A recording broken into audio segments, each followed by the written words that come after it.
आज की वीडियो में हम सिंधु घाटी सभ्यता के प्रमुख स्थल देखेंगे, जिनमें यूपी के भी बहुत सारे स्थल आते थे। हड़प्पा, जो रावी नदी के किनारे 1921 में खोज की गई, दयाराम साहनी और माधव स्वरूप वत्स ने इसकी खोज की। ये पाकिस्तान के मोंटगोमरी जिले में था। मोहनजोदड़ो, सिंधु नदी के किनारे 1922 में इसकी खोज हुई। राखलदास बैनर्जी ने इसकी खोज की। ये पाकिस्तान के सिंध प्रांत के लरकाना जिले में था। चानहुदड़ो, सिंधु नदी पर 1931 में गोपाल मजूमदार ने खोज की, पाकिस्तान के सिंध प्रांत में है। कालीबंगन, घग्गर नदी पर 1953 में इसकी खोज हुई। 1951 में अमलानंद घोष ने खोज की और इसके बाद इस पर और दोबारा काम हुआ। बीबी लाल और बी के थापर ने इस पर और एक्स्ट्रा काम किया और राजस्थान के हनुमानगढ़ जिले में ये है। कोटदीजी, सिंधु नदी पर इसकी खोज 1953 में फजले अहमद ने की। ये पाकिस्तान के सिंध प्रांत के खैरपुर नामक स्थान में है। रोपड़, सतलुज नदी पर 1953 से 56 तक इस पर काम किया यज्ञदत्त शर्मा ने। ये पंजाब के रोपड़ जिले में है। लोथल, भोगवा नदी पर इस पर रंगनाथ राव ने काम किया और 1950 के दशक में और 1960 की शुरुआत में इसमें काम हुआ। गुजरात के अहमदाबाद जिले में ये है। आलमगीरपुर, जो हिंडन नदी पर है और सिंधु घाटी सभ्यता का सबसे ईस्टर्न मोस्ट उसका साइट है उसका पॉइंट है। 1958 में यज्ञदत्त शर्मा ने इसकी खोज की। ये उत्तर प्रदेश के मेरठ जिले में है।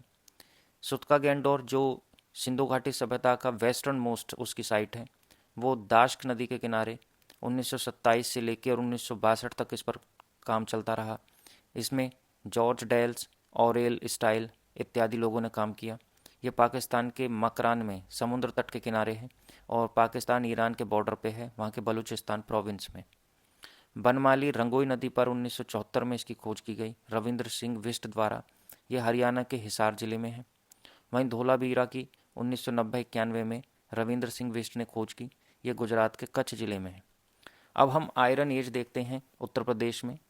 ऋग्वेद के समय से इसका वृतांत मिलता है। हड़प्पन सिविलाइजेशन के पतन के पश्चात मानव को लोहे की जानकारी हो चुकी थी। उत्तर प्रदेश में जो आयरन कल्चर है उसकी जो साइट्स हैं या उसके जो साक्ष्य हैं वो अहिछत्र, हस्तिनापुर, अतरंजी खेड़ा, मथुरा, श्रावस्ती, काम्पिल्य आदि स्थानों से प्राप्त हुए हैं। उत्तर प्रदेश के आलमगीरपुर में पेंटेड ग्रे पॉटरी यानी चित्रित धूसर भांड के प्रमाण मिले हैं, जिनका संबंध लोहे से माना गया है। हस्तिनापुर एवं अतरंजी खेड़ा की खुदाई से लौह धातुमल तथा भट्टियां प्राप्त हुई हैं, जो यह स्पष्ट करती हैं कि यहाँ के निवासी लोहे को गलाकर इसमें विभिन्न प्रकार के उपकरणों के निर्माण में निपुण थे। उत्तर प्रदेश में उत्तर वैदिक संस्कृति के लाल मृदभांड यानी रेड पॉटरी अवशेष के रूप में पाए गए हैं। वैदिक सभ्यता देखें उत्तर प्रदेश में तो सिंधु सभ्यता के पतन के पश्चात भारत में जिस नवीन सभ्यता का उदय हुआ उसे वैदिक सभ्यता या आर्य सभ्यता के नाम से जाना जाता है। मैक्स म्यूलर ने आर्यों का मूल निवास स्थान मध्य एशिया को माना है। आर्यों द्वारा निर्मित सभ्यता वैदिक सभ्यता कहलाई। आर्यों द्वारा विकसित सभ्यता ग्रामीण सभ्यता थी, जबकि हड़प्पा सभ्यता एक नगरीय सभ्यता थी, अर्बन सिविलाइजेशन थी। आर्यों की भाषा संस्कृत थी। आर्यों द्वारा खोजी गई धातु लोहा थी, जिसे श्याम अयस कहा जाता था।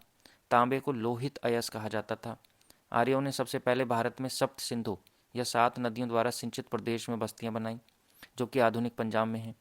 वैदिक काल का विभाजन 2 भागों में क्रमशः ऋग्वेदिक काल 1500 से 1000 बीसी तथा उत्तर वैदिक काल 1000 से 600 बीसी यानी ईसा पूर्व में किया जाता है। आर्यों के आदि स्थल के संदर्भ में इतिहासकारों के क्या मत हैं? सप्त सैंध प्रदेश मानते हैं डॉक्टर अविनाश चंद्र।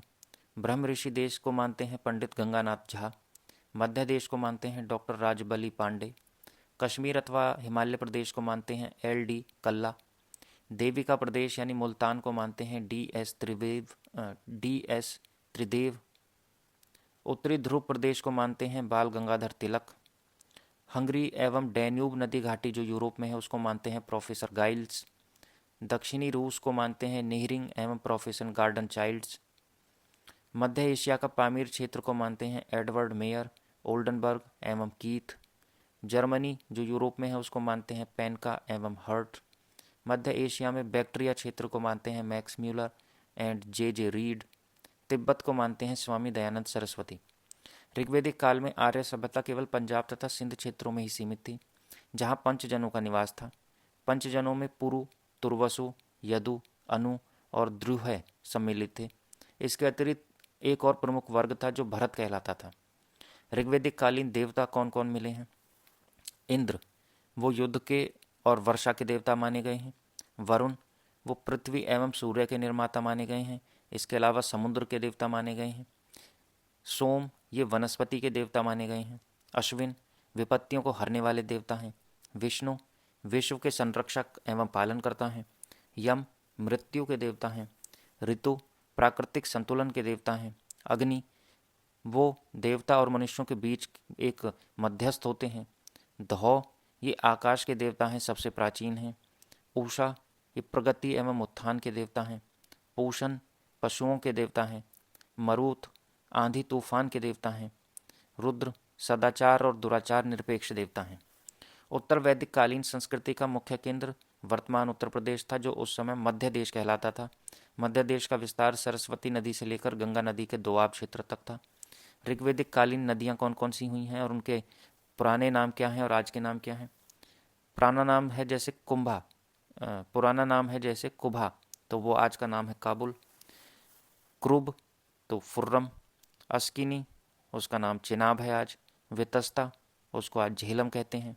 परुष्णी, परुष्णी को आज रावी नदी कहते हैं। शतुद्री, इसको सतलज कहते हैं। विपाशा, इसको व्यास कहते हैं। सदानीरा, ये गंडक नदी है। दृशदती, ये घग्गर नदी है। स्वात, इसको सुवस्तु बोलते हैं। मध्य देश में कुरु और पांचाल जैसे विशाल राज्य थे। कुरु राज्य की राजधानी आसंदीवत थी तथा इस राज्य का विस्तार मेरठ, दिल्ली तथा थानेश्वर तक था। परीक्षित और जन्मेजय कुरु राज्य के ही राजा थे। पांचाल राज्य की राजधानी कांपिल्य थी तथा इस राज्य का विस्तार बरेली, बदायूं, फर्रुखाबाद आदि क्षेत्रों तक था। कपिल को सांख्य दर्शन का प्रवर्तक माना जाता है। सांख्य दर्शन भारत के सभी दर्शनों में सबसे प्राचीन दर्शन माना जाता है। इस दर्शन के अनुसार मूल तत्व 25 हैं, जिनमें प्रकृति पहला तत्व है। पतंजलि को योग दर्शन का प्रवर्तक माना जाता है। गौतम को न्याय दर्शन का प्रवर्तक माना जाता है। जैमिनी को पूर्व मीमांसा दर्शन का प्रवर्तक माना जाता है। बादरायन को उत्तर मीमांसा दर्शन का प्रवर्तक माना जाता है। कनाद या उलूक को वैशेषिक दर्शन का प्रवर्तक माना जाता है। चारवाक को चारवाक दर्शन का प्रवर्तक माना जाता है। सत्यमेव जयते मुंडकोपनिषद से लिया गया है। इस उपनिषद में यज्ञ की तुलना टूटी नाव से की गई है। गायत्री मंत्र सावित्री या सवित नामक देवता को संबोधित है, जिसका संबंध ऋग्वेद से है। उपनिषदों की कुल संख्या 108 है। महापुराणों की कुल संख्या 18 है। वेदांग की कुल संख्या 6 है। भारद्वाज, याज्ञवल्क्य, वशिष्ठ, विश्वामित्र, वाल्मीकि आदि महान ऋषियों के तप स्थली कुरु पांचाल क्षेत्र ही रहे हैं। उत्तर वैदिक कालीन रेड पॉटरी यानी लाल मृद भांडों के अवशेष संपूर्ण उत्तर प्रदेश से प्राप्त हुए हैं। उत्तर वैदिक काल में हल को सिरा तथा हल रेखा को सीता कहा जाता था। उत्तर वैदिक काल में कौशाम्बी नगर में प्रथम बार पक्की ईंटों का प्रयोग किया गया था। गोत्र यानी क्लैन जो होती हैं, गोत्र नामक संस्था का जन्म उत्तर वैदिक काल में ही हुआ था। महाकाव्य काल को भी देखते हैं। उत्तर वैदिक काल के अंतिम चरण को महाकाव्य काल के नाम से जाना जाता है। महाकाव्य दो हैं, रामायण एवं महाभारत। ये महाकाव्य तत्कालीन इतिहास के मुख्य स्रोत हैं। रामायण की रचना महर्षि वाल्मीकि ने ब्रह्मावर्त यानी बिठूर, कानपुर में की थी।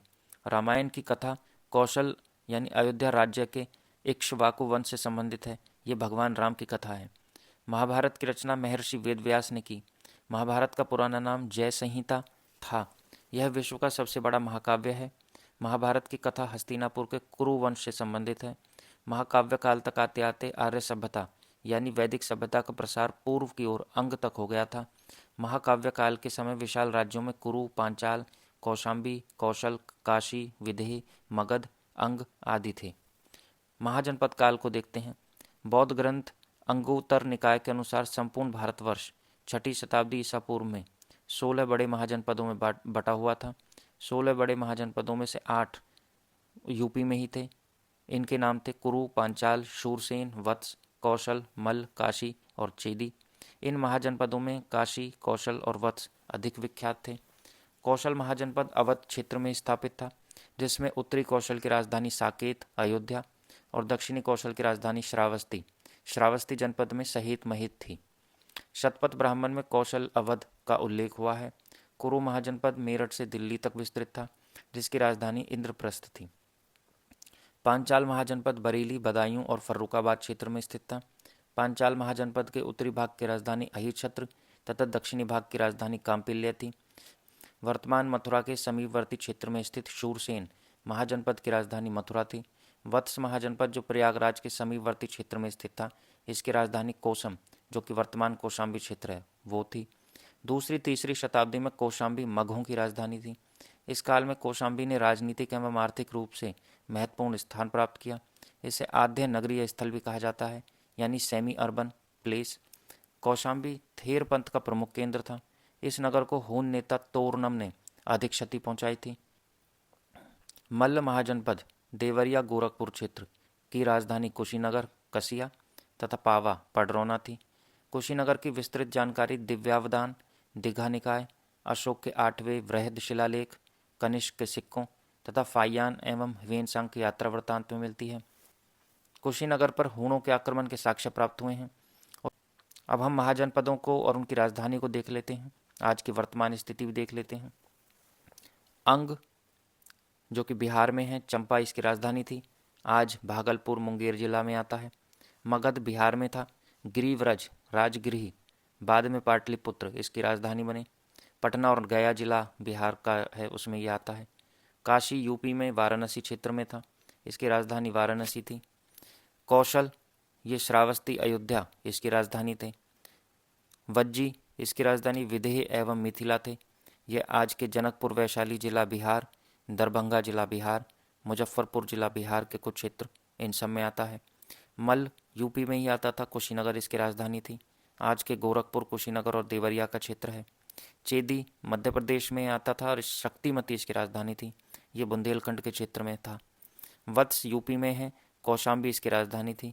प्रयागराज जिले के आसपास इसका क्षेत्र था। कुरु दिल्ली एनसीआर में लगता था। इंद्रप्रस्थ इसकी राजधानी थी। मेरठ और दिल्ली का क्षेत्र आज इसमें लगता है। मत्स्य ये राजस्थान से लगता था। विराट नगरी इसकी राजधानी थी। जयपुर, अलवर और भरतपुर के क्षेत्र इसमें आते थे। पांचाल यूपी में, उत्तर पांचाल की राजधानी अहिच्छत्र और दक्षिण पांचाल की कांपिल्य थी। आज के रुहेलखंड और गंगा यमुना दोआब क्षेत्र इसमें आते थे। शूरसेन की राजधानी मथुरा थी। अशमक की राजधानी पोटन या पोटली ये साउथ इंडिया में था। गोदावरी नदी के तट पर मालवा उज्जैनी के पास का क्षेत्र है आज ये, जो महाराष्ट्र और तेलंगाना में पड़ता है। अवंती मध्य प्रदेश में आता है। उत्तरी अवंती की राजधानी उज्जैनी और दक्षिणी अवंती की महिष्मती थी। यह आज के मालवा उज्जैनी का क्षेत्र है। गंधार की राजधानी तक्षशिला थी।